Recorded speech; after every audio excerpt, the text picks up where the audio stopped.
យើងឃើញថា AI មួយរយៈនេះគឺវាមានសមត្ថភាពខ្លាំងអាចបង្កើតបានដូចជាវីដេអូរូបភាពហើយជាពិសេសហ្នឹងគឺយើងយករូបភាពទៅជាវីដេអូបានទៀតអញ្ចឹងសំណួរមួយថាតើ AI វាអាចជំនួសsoftware developer បានអត់បើសិនជាវាអាចសរសេរកូដបានដែរអញ្ចឹង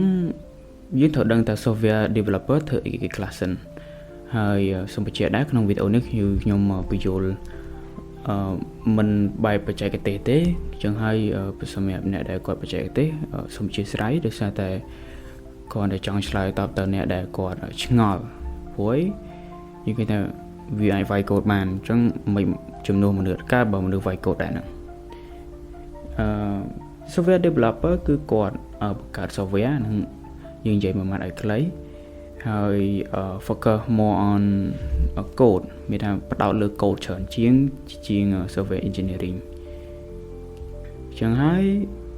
យើងត្រូវដឹងថាបង្កើត software មួយវាមាន6ដំណាក់កាលដំណាក់កាលទី1គឺplanning គឺយើងមានគម្រោងទី2គឺយើង design ទី3 development ទី4 testing ទី5 deployment ហើយទី6 maintenance អញ្ចឹងវាមានច្រើនដំណាក់កាលបើសិនជាយើងឲ្យ AI ទៅបង្កើតយើងអាចគ្រប់គ្រងវាបានយើងបើសិនជាយើងចង់ចូលទៅដំណាក់កាលណាមួយយើងពិបាកនឹងគ្រប់គ្រងមែនទែនអាហ្នឹងជាហេតុផលទី1ហេតុផលទី2គឺ AI នៅមានកម្រិតអញ្ចឹងយើងអាចដឹងថាតើថ្ងៃមុខទៅវានឹងជំនួសបានអត់ទេប៉ុន្តែឥឡូវហ្នឹងគឺវាអាចជំនួសបានទេអញ្ចឹងមិនបានខ្ញុំថា AI មានកម្រិតដោយសារតែ AI វាចែកចេញជា3ទី1គឺ weak AI ទី2គឺ strong AI ហើយទី3គឺ super AI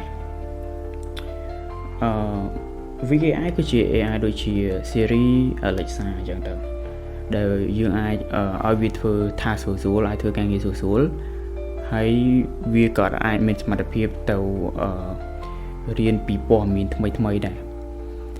ដែលដូចជា ChatGPT គឺជា strong AI ដែល AI មួយអាចគ្រាន់តែយើងប្រាប់ថាឥឡូវទៅមើល website នេះអញ្ចឹងវាអាចសង្ខេបបានមកជឿមានថាវាអាចរៀនបានវាអាច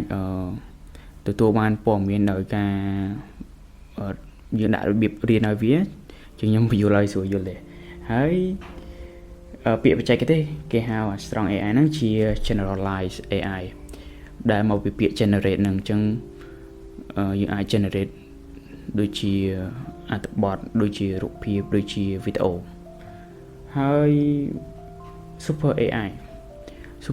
គឺជា AI មួយដែលវាខ្លាំងមែនទែនហើយ advanced ដែលមនុស្សយើងឬក៏អ្នកវិទ្យាសាស្ត្រគាត់អាចតន់បង្កើតបានទេដោយសារតែវាត្រូវការការយល់ពីស្មារតីរបស់មនុស្សការដែលយើងមានអារម្មណ៍មិនអញ្ចឹងវាអត់ទាន់អាចមានអារម្មណ៍បានទេអញ្ចឹងហើយកន្លែងហ្នឹងខ្ញុំចង់ផ្ដោតទៅលើ communication ការទំនាក់ទំនងអញ្ចឹងបើសិនជាយើងឲ្យ AI ធ្វើទាំងអស់គឺយើងប្រហែលមែនតើនៅពេលដែលយើងបោះទៅឲ្យអ្នកវិនិយោគបោះទៅឲ្យclient របស់យើងអត់ដឹងថាបញ្យល់គេមិនទេអាហ្នឹងវាអញ្ចឹងយើងសួរតទៀតថាតើ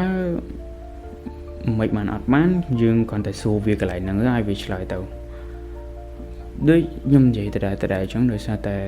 វាពិបាកនឹងតំណែងតំណងអញ្ចឹងហើយបើសិនដូចថារបស់មួយដែលយើងបង្កើតខ្លួនឯងយើងដឹងថាកន្លែងហ្នឹងយើងធ្វើអញ្ចឹងកន្លែងហ្នឹងយើងធ្វើអញ្ចឹងប៉ុន្តែយើងឲ្យវាបង្កើតទាំងអស់យើងអត់ដឹងថាចុងកន្លែងហ្នឹងវាទៅសេហ្នឹងមានន័យមិនហើយ software មួយធ្វើឡើងគឺវាពិបាកវាអត់ស្រួលទេវាមាន layer ច្រើនជាន់ហើយវាមាន planning មាន design ហើយត្រូវការ testing អញ្ចឹងវាចំណាយពេលយូរហើយក៏ដូចជាមានអ្នកដែលគាត់ពងតែព្យាយាមធ្វើដែរប៉ុន្តែគាត់តែបង្ហាញទេហើយខ្ញុំក៏អត់ទាន់ និយាយឈ្មោះដែរព្រោះតែវាអត់តន់ចេញមកជារូបរាងអីទេចឹងសម្រាប់អ្នកដែលដឹងថាក្រុមហ៊ុនណាពងធ្វើកុំភ្លេចជួយ comment នៅខាងក្រោមឲ្យគ្នាយើងបានដឹងផងហើយអត់មានទេអ្នកគ្នាគឺខ្ញុំគាត់តែឆ្លងឆ្លើយឲ្យខ្លីតែប៉ុណ្្នឹងចឹងសរុបមកវិញថងថាទី1វាអត់មានគំនិតច្នៃប្រឌិតដូចមនុស្សទេទី2យើងអាចយល់ពីអីដែលវាទៅសេព្រោះយើងមានរហូតតែ6ដំណាក់កាលហើយដំណាក់កាលនីមួយគឺវាត្រូវការយល់ត្រូវការដឹងពីវាទាំងអស់បានយើងអាចបង្កើត software មួយដែលវាមានគុណភាពបើសិនជាយើងគ្រាន់តែចង់បង្កើត software ធម្មតាដែលគ្រាន់តែជា software to do list អាហ្នឹងខ្ញុំគិតថា AI វាធ្វើបានហើយ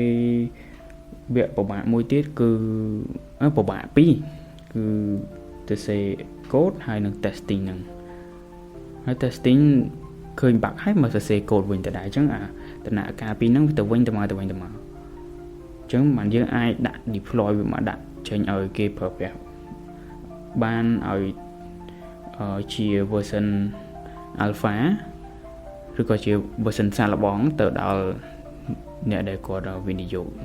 នឹងសម្រាប់ដែលធ្វើ software ធំក្រុមហ៊ុនធំគឺគាត់គិតឃើញអញ្ចឹងគឺវាអត់អាចជំនួសបានមួយទៀតត្រង់ថាវាអាចនឹងជួប bug ទោះយើង testing ហើយក៏ដោយអញ្ចឹងយើងត្រូវការមនុស្សដែលគាត់បង្កើតហ្នឹងគម្រោងយើងទៅមើលវិញថាតើយើងគួរកែកន្លែងណាអញ្ចឹងទៅអញ្ចឹងខ្ញុំមានប៉ុណ្ណឹងហើយសង្ឃឹមថាអ្នកគ្នាស្ដាប់យល់ឬសិតតែខ្ញុំឆ្លើយខ្លីទេហើយ